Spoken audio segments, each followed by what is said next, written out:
And now for our exclusive interview with President Midcalf, his last interview before the election. What an honor, sir. Hey, my freaky deaky. Wow. Sir, you sound great, sir. Never better. I feel like a 22-year-old. 1968 all over again.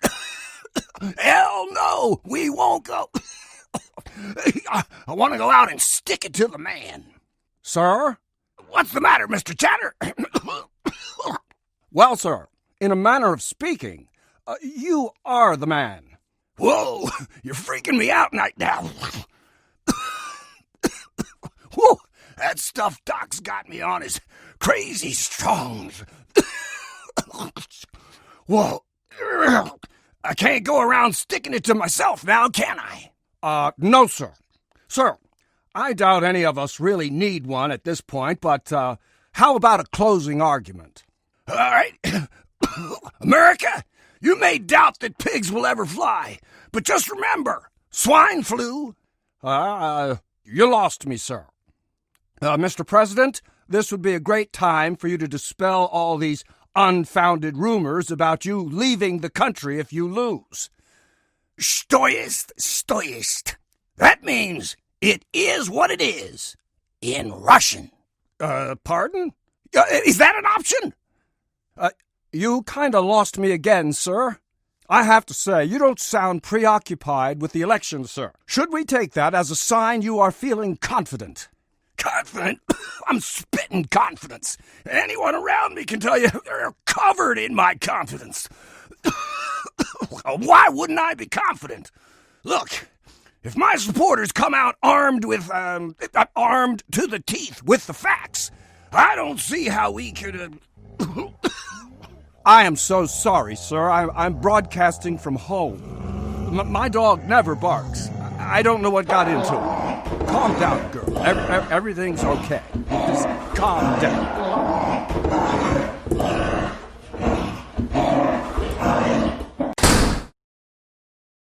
I am so sorry, Mr. President. I've only seen her bark like this once a few years back when I tried a whistle. A dog whistle. Sir, you're not using an actual dog whistle, are you, sir? Gotta go!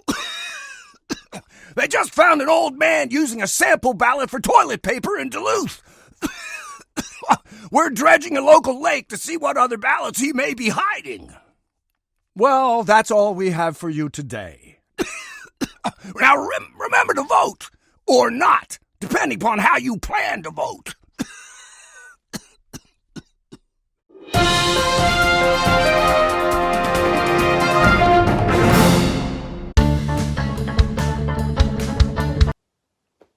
My mic was off, wasn't it? Oh well. Greetings from SDTV, Social Distance TV. Someday soon, we hope to rebrand SDTV as Student Directed TV. But for now, and always, we appreciate you tuning in. It's a great honor to represent the talented high school students of Montgomery County, students from public, private, and home schools alike. If you're a high school student in Montgomery County, join the show. We'll give you more information on how to do just that at the end. So, you might ask, with all the social media platforms out there, why do teens need a cable TV show? Or, if you're a Montgomery County resident and Fox News hostess Laura Ingram, you might put it a bit less diplomatically. Something along the lines of, why don't you kids just shut up and TikTok? 3 problems there. Problem 1. There is an all-out assault on TikTok and its gyrating voodoo-like spell on our generation. All banning TikTok will accomplish is banning the single best diversions, keeping many teens from pulling their hair out during quarantine. The second problem with this just shut up and TikTok stance, it assumes we're content only talking to ourselves. True, we can say and do almost anything we want on social media, but all the chatter on Twitter and slams on Instagram do little common good if the people in charge of this county, state, and country are not paying attention. Sure, you sat up and listened to the posters behind Instagram accounts like Black at Walter Johnson or Female at Einstein, but that was only after those accounts called out people by name, students, teachers, and administrators alike. We need a show on a platform that reaches teens and adults alike for a proactive discussion and reactive conversations. And finally, problem 3 with the just shut up and TikTok line is that no one in the mainstream media or anywhere else for that matter has any right to criticize motivated high schoolers trying to be heard above the noise and trying to be productive during the pandemic. From the so-called professionals in front of TV cameras to the so-called adults in control rooms of our major networks, to the so-called leaders in our state houses, Congress, and the White House, let's be honest. You've been the ones acting like a group of spoiled, possibly drunk, irresponsible, and clueless teenagers. Our governor and county executives, for example, have been going full middle school cafeteria on each other all fall long, playing politics with our education and lives and mental well-being, which brings me to the only dad joke allowed on our show. Compliments of our SDTV sponsor and dad of 3, 2, and MCPS, by the way. Here goes. Governor Hogan had a joke about the first day of school, but you had to be there. And now, about our professional media role models. At CNN, we have legal analyst Jeffrey Toobin, whose name will forevermore be an Urban Dictionary entry. At NBC, news folks thought it would be fun to ambush Biden's town hall just to turn around and ambush President Trump. What did any of this accomplish? Meanwhile, Fox and MSNBC are already doing their parts to tear apart families not already torn apart by the coronavirus pandemic and/or economic downturn. NPR, we found out, has been a toxic workplace marred by years of sexual harassment. And even C-SPAN, the elevator music of mainstream media, was embroiled in a bizarre boy who called wolf scandal. The impact of decisions being made and debated during this presidential election will impact our generation long after the 2020 presidential candidate and Governor Hogan are gone. If we just shut up and let the adults do what they're already doing, it's very likely that by the time I'm 40, we will see the national debt swallow 120% of GDP, 1% of the world owning 2/3 of the wealth, massive food shortages, 4 inches of global sea level rise, and a 2 degrees Celsius rise in world temperatures. And no, we did not get those stats from TikTok. We got them from good old-fashioned reading. We appreciate and understand that the US government just warned us that TikTok is the latest social media platform to be manipulated by the spread of disinformation. But don't worry. We're not cramming for our AP Bio and History exams by watching hours of lip-sync videos. We will not shut up. We're on cable, baby. So just sit back and enjoy the ride. Without further ado, I present SDTV Season 2. Take it away, Layla and Lola. Hello, Montgomery County. I'm Lola Nordlinger from Bethesda Chevy Chase High School. And I'm Layla Nicholson. And this is SDTV. 2020 can be described as interesting, to say the least. If you had told me a year ago that I would be spending my senior year in my room behind my desk, I probably wouldn't have believed you. As we adjust to our new reality, we'll take a look into how students all across MCPS have been handling the pandemic and dive into some local news. On October 2nd, President Donald J. Trump moved from Washington, D.C. into our own backyard. After both he and First Lady Melania Trump tested positive for COVID-19, the president was relocated to Walter Reed Medical Center in Bethesda, Maryland to receive treatment. After a brief stay of only 3 days, the president left the center and was met with a wave of supporters who had stationed themselves along Rockville Pike.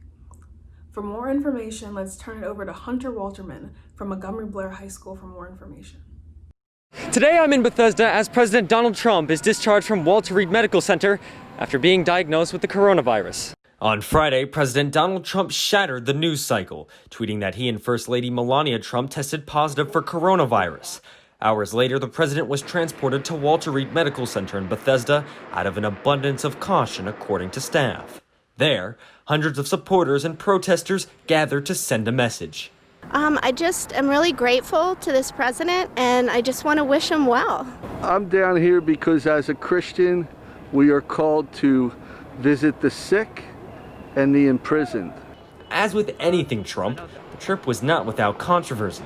On Saturday, White House Chief of Staff Mark Meadows told reporters the president's vitals over the last 24 hours were very concerning, a sharp contradiction to White House Dr. Sean Conley. So the chief and I work side by side, and I think his statement was misconstrued. Conley himself then came under fire for misleading the press about the president's condition. He's not on oxygen right now. So I was concerned for possible rapid progression of the illness. I recommended the president we try some supplemental oxygen, see how he'd respond. Ultimately, this had little effect on the opinions of supporters and critics, who will either love the president or hate him. He has more energy when he has a virus than most people have when they're perfectly well. I really just need to shake his hand and thank him for all the work he's done for me. On Monday, supporters were out in full force to watch as the president was discharged from the hospital, returning to the White House, where he will continue treatment. With less than a month to go before the election, it's unclear exactly how this will affect President Donald Trump's re-election chances. Reporting from Bethesda, Hunter Walterman, BNC News. Thank you, Hunter. Since the start of the school year in September, the national COVID-19 cases have continued to increase again at an alarming rate. With the 7-day positivity rate growing to over 3% in Maryland, we know that it's important for both students and other community members to continue to practice social distancing and to follow Montgomery County's mask mandates. For more information, please visit montgomerycountymd.gov/covid19/face-coverings.html. During this election season, many of us have been glued to news channels such as CNN. Recently, we had the opportunity to speak with CNN anchorwoman Dana Bash to find out what it's like to be at the center of a 24-hour news channel during such a monumentous year. We caught up with Bash shortly after the first presidential debate. She had just made headlines for calling the debate well, I'll let her explain it. What reaction did you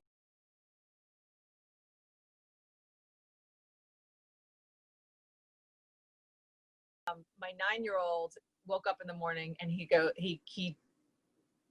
found out about it somehow, and he just looks at me and he goes, "Mom, I have to go up to school. This is such a S show."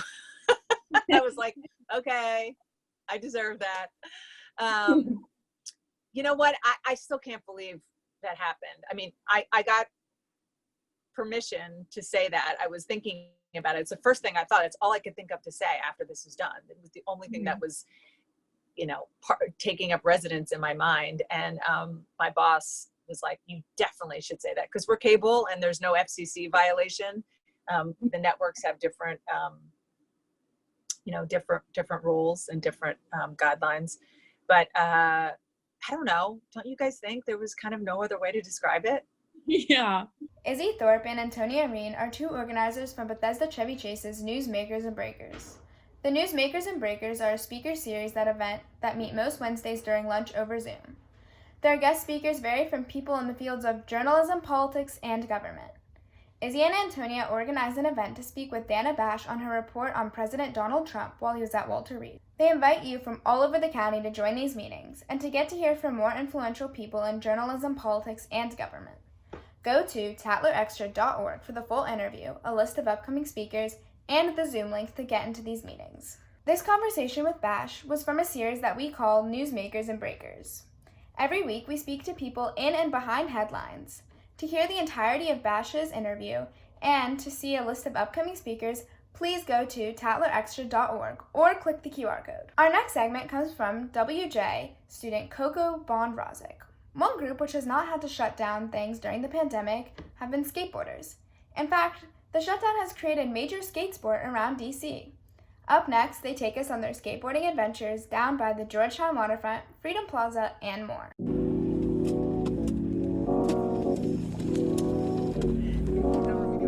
Hey, come and sanitize yourself.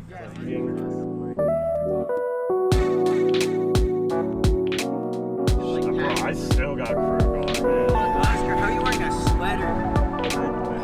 Full vibes. Yeah, exactly. It's Christian girl autumn. Come on now. You're also like not back.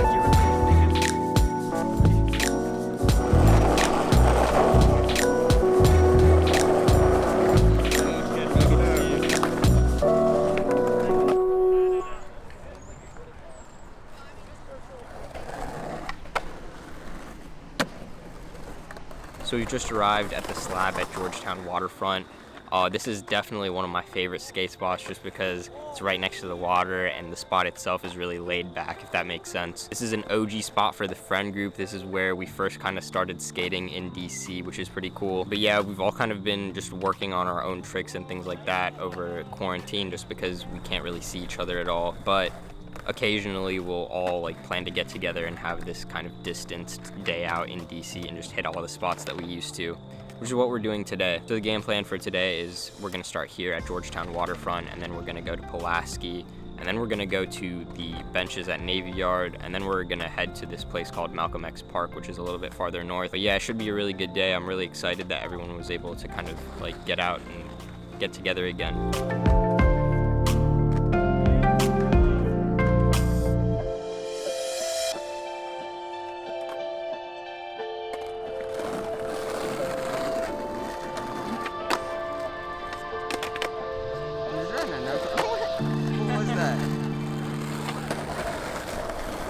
Currently with the Green Line crew, heading right down Freedom Plaza, best plaza in the city. We'll see how it goes.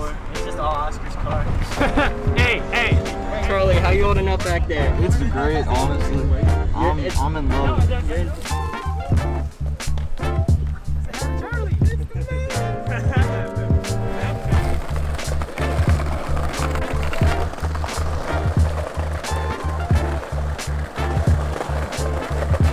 Pulaski is like DC's #1 skate spot, if I had to say so myself. That's where all the legends go. They got basically everything you would want for street. So if you're going there, you're gonna see some cool stuff there.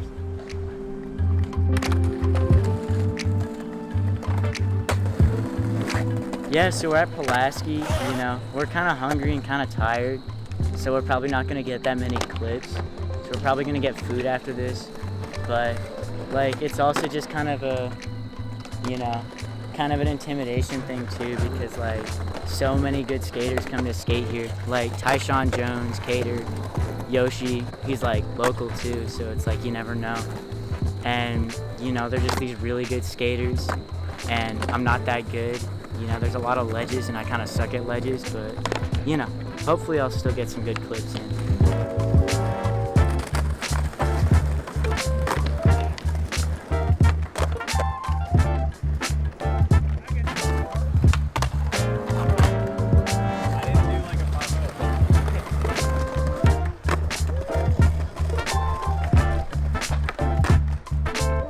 You good?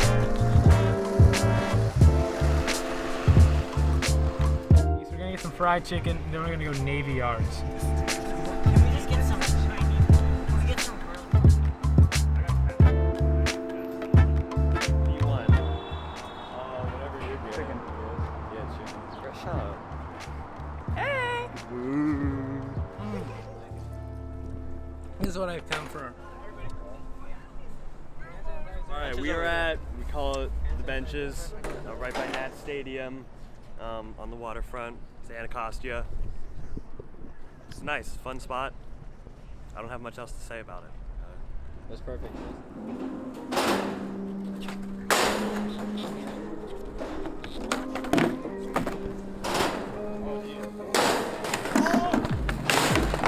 So a big part of skateboarding is learning tricks and being the best you can be and the best you can be. And a lot of that isn't really, you know, looking up the YouTube video on how to do the trick. It's just doing it over and over again.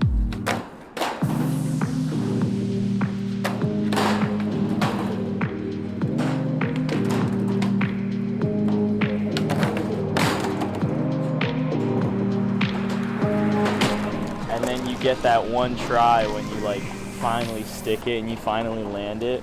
And it's just the best feeling you can ever get out of skateboarding. And I think that's just like why you gotta keep trying at stuff. Yeah, right.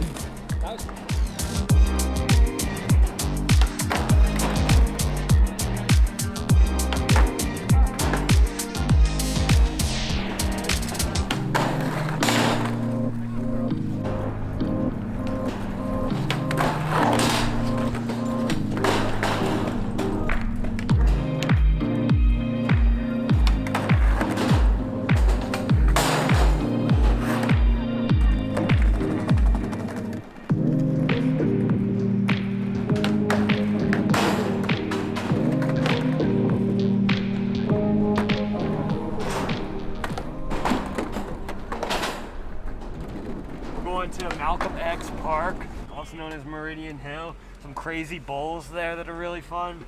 I actually haven't been here yet. Y'all went without me the first time. Yeah, we have been there before.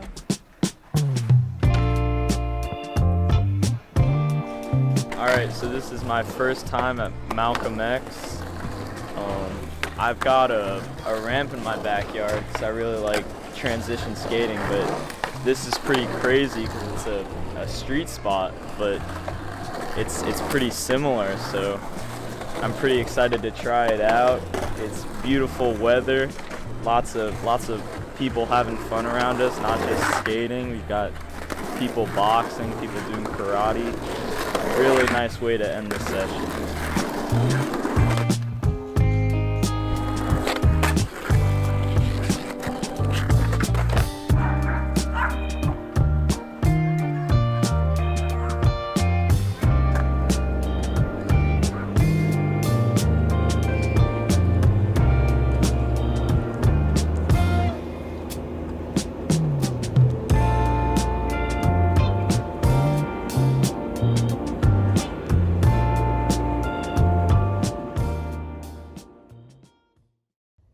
Thank you for sharing with us, Coco.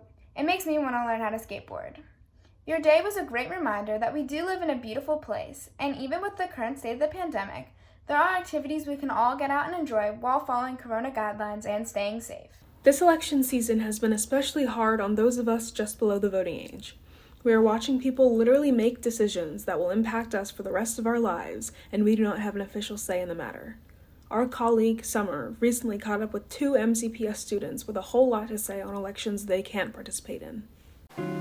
Lately, debates seem to be plaguing our daily lives. I often find myself asking, what are the results of those debates? And so today, we're switching the script and rather having a dialogue between 2 phenomenal young women on the topic of voting and just in general our current political climate. And without further ado, let's dive in. Hi everyone, my name is Claire Galileo. I use she, her pronouns. I'm a senior at Richmond Montgomery High School, and I am the president of an organization called MoCo Students for Change. And I'm also the school-wide president of our SGA at RM. Hi, I'm Avery Dudley. I'm also a senior. I go to Albert Einstein High School. My pronouns are she, her. I'm the lead organizer of Students Toward Equitable Public Schools, and I also lead my school's Black Student Union and Minority Scholars Program. When I think about the importance of voting, my family was pretty politically engaged, but it wasn't really until I think it was my sophomore year that I started actually really getting involved, and I canvassed for a candidate for the first time. I canvassed for Will Jawando, and now he's one of the most progressive members on the county council. And when I think about the ripple effect that had, I think about this moment that we're in with police brutality, and coronavirus, and I just look at his leadership, and I think about how important it is even at the very local level, because Will Jawando, he's been instrumental in introducing things like a bill to remove SROs from schools, which these are radical things that I don't think could really happen if it weren't for particular candidates. So voting really goes a long way, and I see the direct effects of literally me just canvassing one summer afternoon, and I feel it 2 years later directly. I think my enthusiasm for voting and making sure that everyone is prepared to vote and has access to voting is because of my involvement on the local level, that local elections and local politics, that's going to touch people's lives very directly, especially as Avery said, in the current moment when we're confronting systemic racism, when all these important decisions are being made about responding to COVID-19 and schools reopening and the public education system bursting into flames right now.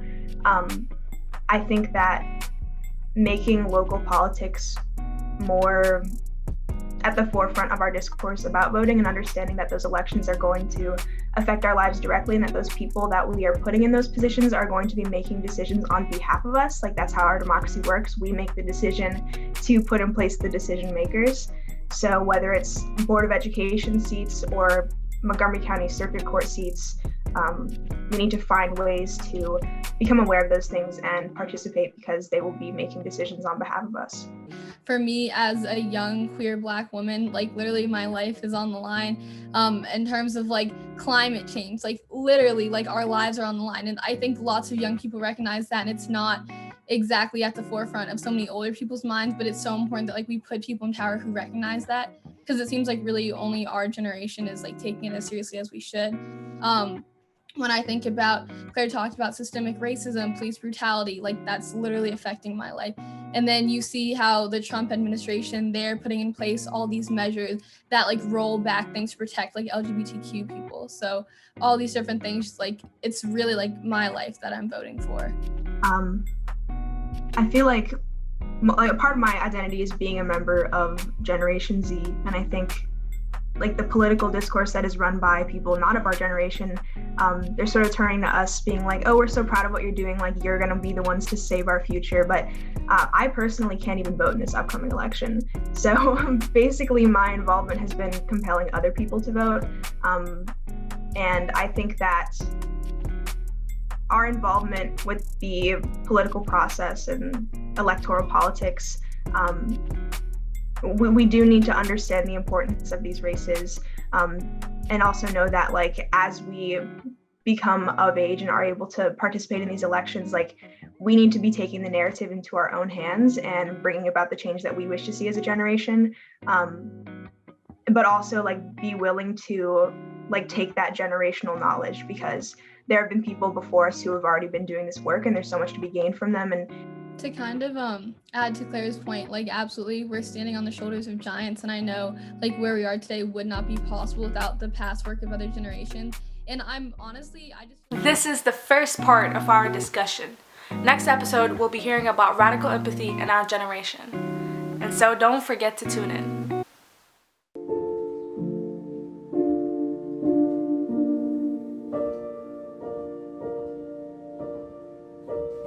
Like a fool, I went and stayed too long. Now I'm wondering if your love's still strong. Ooh, baby, here I am, signed, sealed, delivered, I'm yours.